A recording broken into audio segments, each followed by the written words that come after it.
In my last video, I mentioned to you that towards the end of 1992, I decided to establish DXN. It was not easy because I still lack a lot of preparations to establish the company. First, the fund was not sufficient. With 70,000 ringgits to establish the farm, factory and MM company, no one believed that it could be done. Most of my money was due to establish a mushroom farm. Luckily, I'm using the eco-farming approach. I acclimatized the Ganoderma to adapt to the environment, so that I need not spend a lot of money to modify the seed to suit to the Ganoderma. Eco-farming is a minimalist approach. I let the Ganoderma grow in the natural environment with minimal interference from me. Only the strongest and the most effective Ganoderma will survive. Luckily at the time, health food was not yet under strong legislation. I was able to put up a simple factory. The most expensive instrument was the special grinding machine to do the nano grinding. And I bought one simple manual capsule machine to produce the capsule. After I established the farm and small factory, even though the scale was minimal in nature, I did not have much money left for the setting up of the office. One of my friends has rented the first floor of one shop lot for a music center. He rented out 1/3 of the space to me. The rental is 87 ringgit per month. The time DXN only have one product, RGN, GL and nothing else. So just one small cabinet was enough for me to put some stocks. A table, one computer with one Epson dot printer, a few chairs for the guests. The first office of DXN was established. The only staff was a young lady clerk with a salary of 250 ringgit per month. Me and my wife were still working. As there was no sales at the moment, I need the salary to sustain the business. I think I have broken a few records in the MM history. This is the smallest MM company in the world, with only one product, one clerk, one table, one cabinet, one computer. Oh, finally we mobilized and started DXN. As I continued to work in Mada, so basically DXN at the time was a part-time MM company. Add to the smallest size, people in Alor give it a nickname, Syarikat Gila. It means crazy company in Malay language. In many ways, DXN looked crazy for sure. The only MM company operated with only one staff in the office, one product to sell, one table and one computer as a counter and office desk. But we have something that eventually beat all other MM companies. That was the Ekanaga process, the one dragon company. This is the Oriental dragon with a long body, meant from raw material production, manufacturing to marketing, all are under one roof. Even all were in minimum scale, we were an Ekanaga company from the first day DXN was born. Ekanaga are two Sanskrit words, mean one dragon.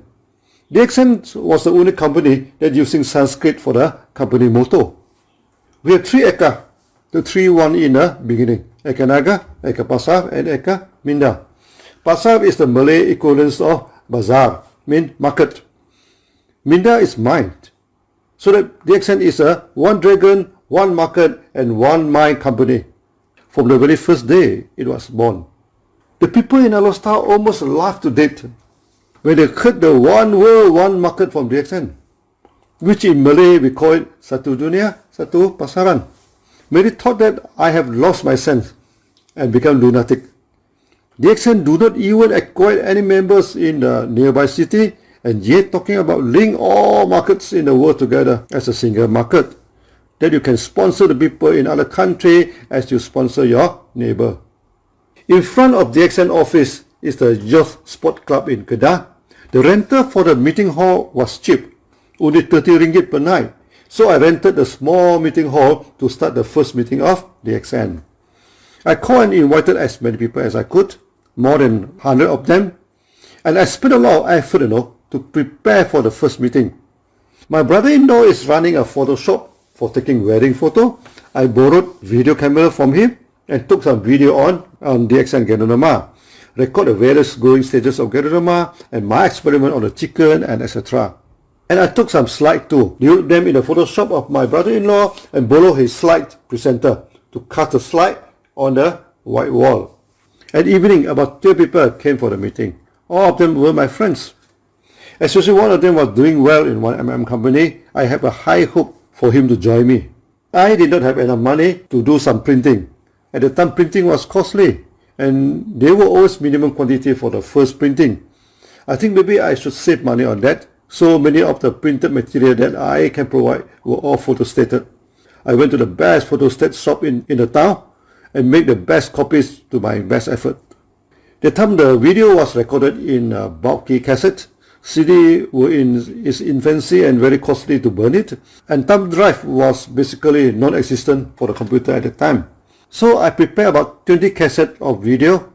I'm thinking maybe my material was photostated, but I could give them real video. No Ganoderma company ever documented how they experiment on Ganoderma. But in my video, I'm showing them how the experiments are carried out.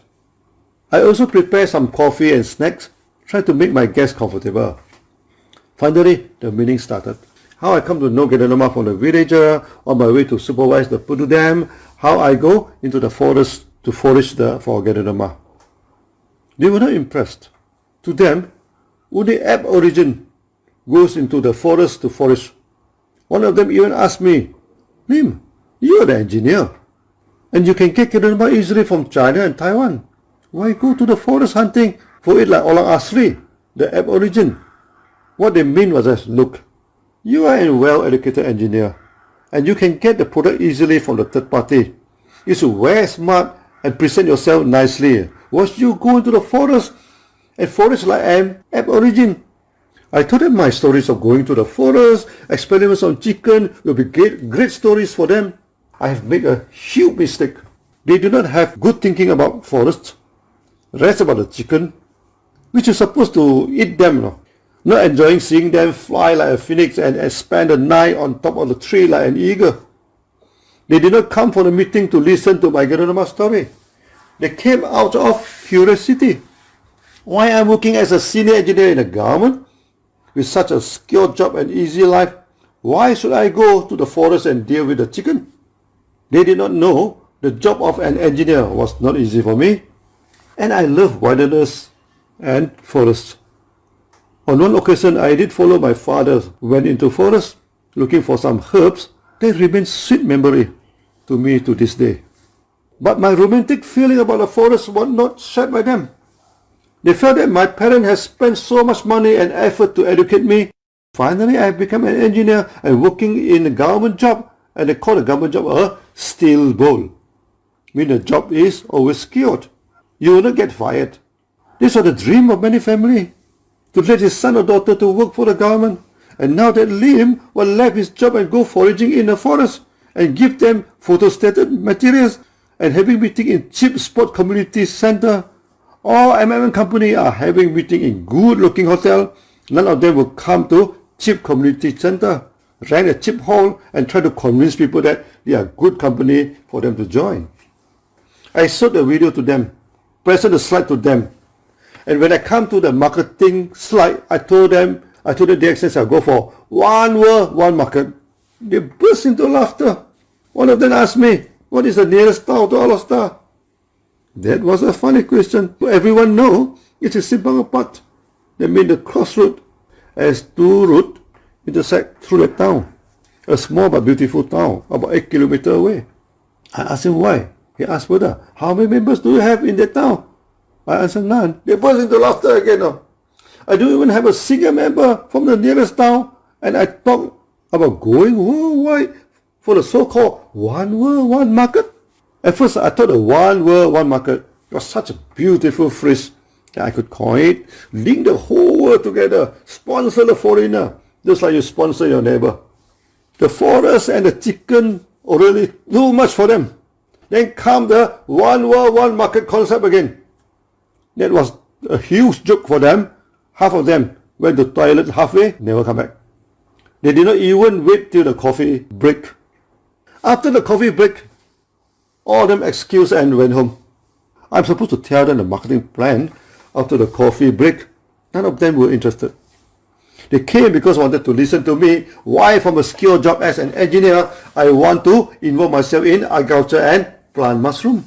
To them, an engineer is prestigious, and to be a farmer, downgrading myself. They also asked another question. In Alor itself, is there any big international company? There was none. Alor is just a border town, close to Thailand. Once the young people chasing the dream in bigger town, they never come back. The problem with Alor is its small size and stagnant growth. Before I went to study in India, the population is 200,000. After I graduated and come home, the population was 200,000. The time when I established DXN, the population was still 200,000 today. When I am talking to you, the population remains 200,000.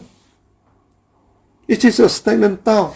All young people do not see any hope in this border city. Once they say goodbye, they never come back, except visiting their parents. And from a city like this, you want to go to One World, One Market? The meeting went very wrong and was a catastrophe. Not only they did not join DXN, word started to circulate in Alor that one engineer in Mada has turned lunatic. Going to the forest like the tribal people, giving photostated material to convince people to join his company, meeting in a cheap community center and talk about establishing a world market for his products, and telling people his chicken were as beautiful as the phoenix. The time I joined a classical musical group, one of the attendees was from the choir in the same organization, considered close to me, and she was active in MLM, which I hope for the best. She could join DXN and help me to promote her market. But later one of his friends told me that man told him I have turned lunatic, giving him the cassette about the chicken, talking about the world market without a single member, dreaming big with only one clerk in his office. What made me sad is what his comment on my materials he told his friend. If not because Lim is my good friend, I would have dumped them into the dustbin. I spent so much time and effort to prepare the video. This gave me a good lesson. This kind of hand-up will not help to promote your company. Later I threw away all the videos and all the slides, went to the stage with two empty hands and talked. That habit remains to this day. The time the famous leader in MLM, people nicknamed them MLM Eagle. There were a few eagle around in Alor. Then I decided to try my luck on one eagle. He was a successful distributor to one MLM company, even has his own office, many times the size of the DXN office then, and employed a few staff. When I reached his office, his staff told me he was in meeting, so I need to wait for him. I waited and waited for more than 2 hours. Finally, I saw someone out of his office. It was his father. The so-called meeting was actually chit-chat with his father. When I went into his office, I saw him wearing a neat coat and combed his hair very well, and he gave me a serious and non-smiling face. Immediately I sensed something was wrong. Before I even had a chance to talk anything to him, he started to attack DXN. He told me his office was much bigger than my office. He has more staff than me, and he reminded me, in the industry of MLM, you have to keep your image well, must put on the best clothes and comb your hair neatly, not like me, famous for wearing casual wear and having a hair not combing, like the Einstein. Then he leaned forward and looked at me fiercely, in order to stress his word. Then even in his situation, he dare not even thinking of establishing an MLM company. And who are you, start with such a shabby office and dare to call it an MLM company? Immediately I sensed such a character was not suitable for DXN. With such a negative attitude, it would be a negative liability instead of an asset for DXN. I am not coming here to listen to his lecture of how to wear smart and comb your hair neatly, so I excused myself and left. This took him by surprise now. He expected me to explain myself and DXN and then enjoy and entertain himself by mocking at me. Later I learned that he joined a money game company, lost all his money, did not pay his staff and off, then left him, and his office was closed down and taken over by some others. The last time I heard about him was he was selling some cheap clothes beside the roadside for a living. That was an irony in his life. He kept telling people, do not wear cheap clothes and must put up a coat If you call yourself an eager in MLM, but later end up selling cheap clothes at the free market, that may not look like a good ending. Later, when DXN was listed in the main board and stock exchange, one of his friends told me that man said that he has made the most stupid mistake in his life. The friend thought it was the wrong joining of the money game scheme. He said it is not. That he did not join DXN in the initial day. It's the greatest mistake he has committed. I told his friend, it was not a mistake. It is the arrogance that has blinded him. After the man, I continued to hunt for the eagle. At one time, I went to Butterworth, about 2 hours drive from Alostar, to meet up with 5 eagles. The meeting went well actually. They let me completed with all my talking. After the meeting, we go for supper. Over the noodles and cups of coffee, they told me they were impressed by me, but they could not join DXN. I asked them why. First, I'm younger than all of them. Their car are all better than my car. The company they joined in is 100 times, if not 1,000 times bigger than DXN. They told me, with such a small office and driving such a cheap car, no one will ever join your company. They insist to pay for the supper. This carries a strong message that please do not come back to us. We are not interested. The hunting for eagle very, very badly. Not to say any eagle. Even a small sparrow also refused to land in DXN. I stopped hunting for eagle and realized that it was not easy for me to penetrate into the Chinese market. So I started to move to the non-Chinese market, especially the Malay market. How I managed to change the approach I'll tell you in another story. It is quite interesting and dramatic too. After I moved the market to focus on the Malay market, DXN started to generate some sales. Towards the end of 1993, DXN can generate about 20,000 ringgit per month. This is the sales, not the income. The income is hardly a few thousand. And to sustain the farm, factory and an office, money always not enough. Even I put everything down to bare minimum. Finally, DXN stepped into 1994, and in June, my wife told me a bad news. There was only 4,000 ringgit left in the bank account. DXN could run out of money soon. This was the second time in my life the desperation crept in. The first one after I graduated from India. I remember it well. I transit one night in Bangkok. I can soak myself in a bathtub with warm water. I felt very good. Then I told myself, now I have graduated. I could find a job. Later build a small house for me and my family. Use a small car. Manage a simple life is okay. I'm a minimalist. Barebone simplicity in living, never a problem for me. Since I'm not demanding, I should have an easy and simple life. At the time, I also wish to become a mathematician. I love physics and mathematics. During my free time, I could study the quantum physics and Einstein's relativity theory, and maybe I could work on the mathematics too. After all, my professor say an engineer is a combination of mathematician and practical scientist.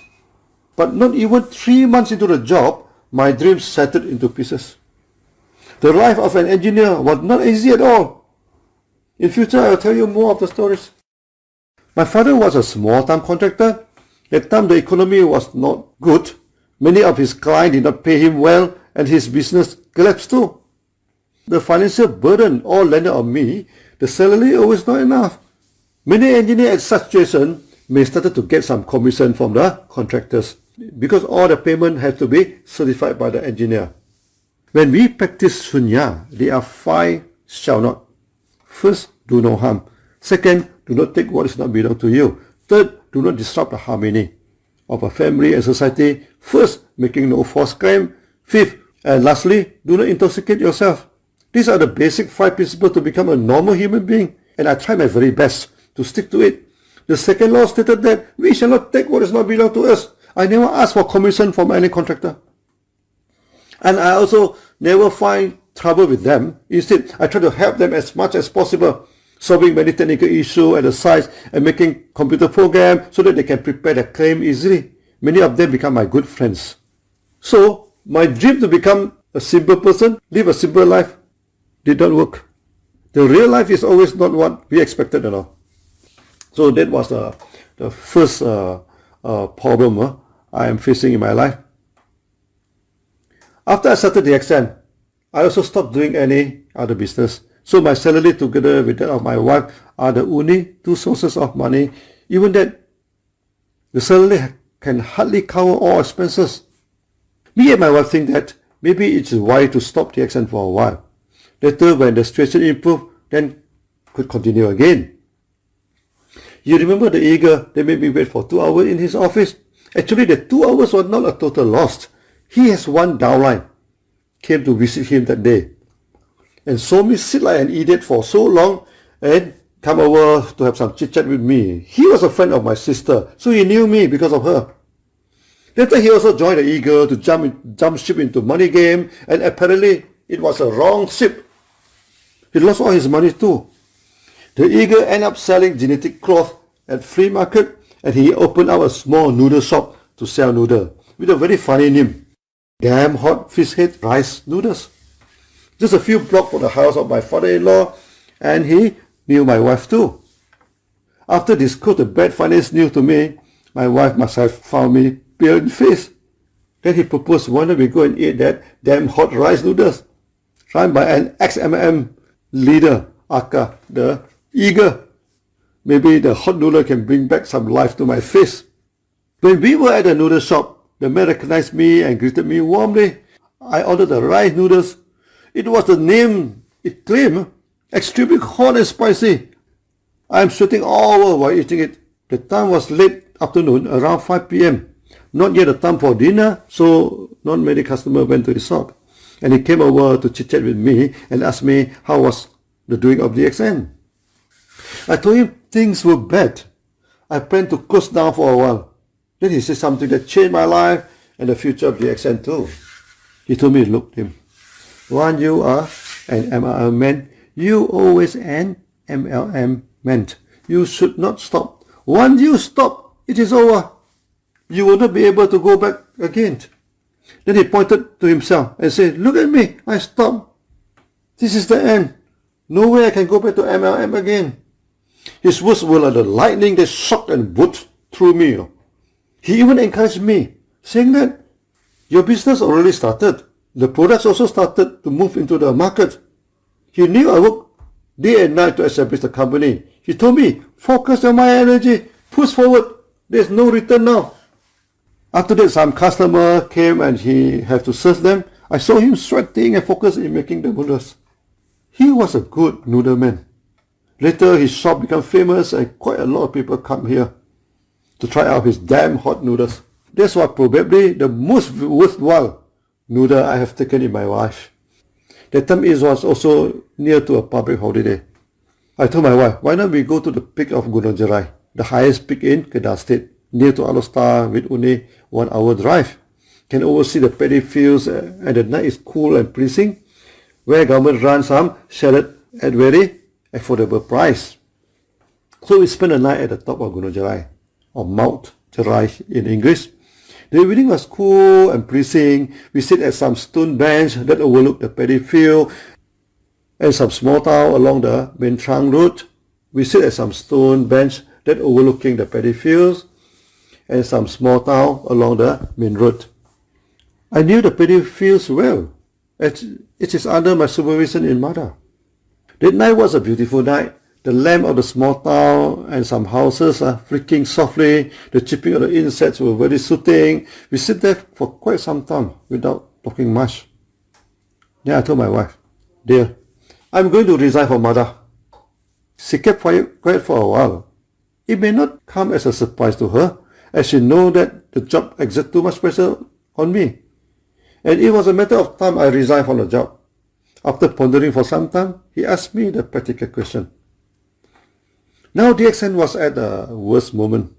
What if the company ran out of funds and collapsed, and you left with no job? I told her, I have no worry about the job. A few contractors that their contract was supervised by me and told me that in future if I need a job, they could take me in immediately. I told my wife, I am a technocrat now. I may lost all my money, but the skill and the knowledge were always with me. I am a good engineer. I have no worry about getting a job. You see, I never take money from the contractor. And it is at this most critical moment of my life, give me the strength to go forwards. Because I know they can employ me if I need a job. I knew a few engineers who took commission from the contractors. Since the money came easily, they always spend more than what they get, and pension poor, full of debt. The night remained sweet and pleasant. I did not answer the most important part of the question posed by my wife. What if DXN ran out of money and collapsed? It was the time that I told my wife about the continuous shooter. Shoot 100 times, and at least one shoot will hit the target. If I fail, I shall try again. Fail, then try again. Keep trying. I told my wife, there can be many failures, but we just need one success. One. Just one. After we came down from the peak, the next day I tendered my resignation. When you work in the government, if you tender 3-month notice for resignation, then you do not need to pay any compensation. If you tender 1 month resignation, you have to pay 1 month salary. When towards the end of June, the condition of the company turned from bad to worst, and I do not think the company can last till September, the last day of my resignation notice. So in July, I submitted a resignation letter again, this time 1 month notice. I am the only engineer that submitted resignation twice in the history of MADA. The resignation sent shockwave throughout MADA, and many came to me and tried to persuade me not to resign. But my decision was final. Sayonara to engineering. When I worked in MADA, not all the bosses were harsh and suppressive. My immediate boss, Mr. Lok, was a kind-hearted boss. When he reached the news that I tendered my resignation, he asked me to meet him. And in rare occasion, he ordered coffee in his room. I never saw him treat people coffee in the room. So when he served me coffee, I knew he must have something important to tell me. He was a bit apologetic and said to me, "Look, Lim, sometimes I could not control my temper and saying harsh words. I just heard that you tendered your resignation. May I know, have I said something that offends you? Or anything here that makes you unhappy?" I immediately sensed that he thought I tendered resignation due to anger, or not happy with the organization, or worse, maybe I'm not happy with him. This was the quality of a good boss. Always think of the feeling of the subordinate. His good intention make me remember till this day. Immediately I told him, I am tired of engineering. He was a good boss and I like him very much. There was nothing wrong from him that made me unhappy. As a kind elder, he did ask me to consider my resignation carefully and would do anything in his capacity to help me if I needed. I bid thank you to him and told him I want a new career. The day of engineering was over for me. So finally, I'm a free man now. Free like a bird, could fly to anywhere that I wish now. But there were two immediate problems at the time. That I'm owing MADA for the housing loan, which I had to settle in 3 months' time. Another problem was my bank account was also very free though, free of any money now. When I served as government engineer, I could loan the housing loan once in a lifetime. Maximum loan is 120,000 ringgit with a very low interest rate, half of that of the normal loan from the bank. Most engineers would borrow close to the maximum loan as the interest rate was low and they take it as a gain. But I did not think it that way. If I borrow to the maximum, after the monthly deduction for the payment of loan, I may not have any money left to support the running of DXN. So I only borrowed 60,000 and buy a cheap terrace house at the outskirts of Arostar, where the pricing of the house are cheaper. Many of my engineer friends say this was stupid, as I did not maximize the gain in the interest. But I told them, for any loan, you still have to pay back the loan, whether with or without interest. When I loan it in low figure, in any eventuality, it will be easier for me to settle the loan. I bought the house for 57,000, considered as one of the cheapest for a 2-story terrace house. With the extra 3,000 in the loan, I managed to put in some furniture in the house. By the time I resigned, the prices of houses were started to trend up, and my house was valued at 80,000 then. So I owe MADA around 40,000, and it was only half the price of the value. I thought it could get the loan from the bank easily. But my applications were rejected by all the banks. Lastly, I went to see one of the bank manager, who was my classmate. I asked him why the loan was rejected. He said, "Look, Lim, now you are jobless. Bank wouldn't loan you money, because you have no stable income. I told him I'm not jobless, and DXN pay me 6,000 per month. I did have a salary, but he said that was your own company, and the salary was just on paper. And worse, somehow he know that I did not have any more money in the bank. Dealing with the banks always annoyed me. When I need the money most, they never lend me money. Later, when I have established the company and they don't need any loan anymore, and they keep on contacting me to get a loan from them. My wife must know that I'm in bad shape. Quietly, he talked to his father, and who agreed to loan me 40,000 to settle the housing loan. I told my wife we should treat the loan as the bank loan, pay money installment with interest. Eventually, I pay back all the money with interest. My father-in-law told my wife, I am the only one in the family actually pay back the money, and with interest some more. The rest of the family members, after borrowing the money, never pay back to him. That solved the first major problem of housing loans. Then the immediate problems were no more money in a bank. I remember the evening after vaccinations, I sat in the office with my wife, tried to look through the bank account. There was nothing to look. No more money in the account. Then I received a call. It was from one of the contractors. Then I have supervised some of his contracts in Mada. He tried to confirm with me as he heard the news that I just resigned. I told him yes. Then he said he would send his daughter to my office to buy some products for me. After some time, his daughter arrived, a fair and good-looking young lady. At first, I had some casual chit-chat. He just completed his secondary schooling and going to Kuala Lumpur for tertiary education, and he would take up interior design. He told me he would like to be a design artist. Then he opened the bag and took out a stack of money and put it on the table and told me, my father would like to order the product from you. Totally worth is 6,000 ringgit. I was taken aback. That was a huge sum of money. And I asked her, there was a lot of products. What were they going to do with so many products? He told me they have a big, huge family and a lot of staff.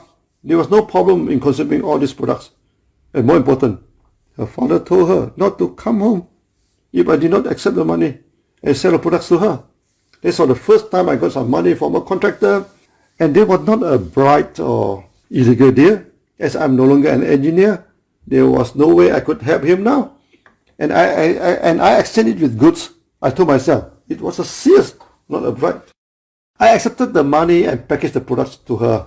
That was the single most high value purchase for DXN till then, and it did come in the right time, like a timely rain after a long drought.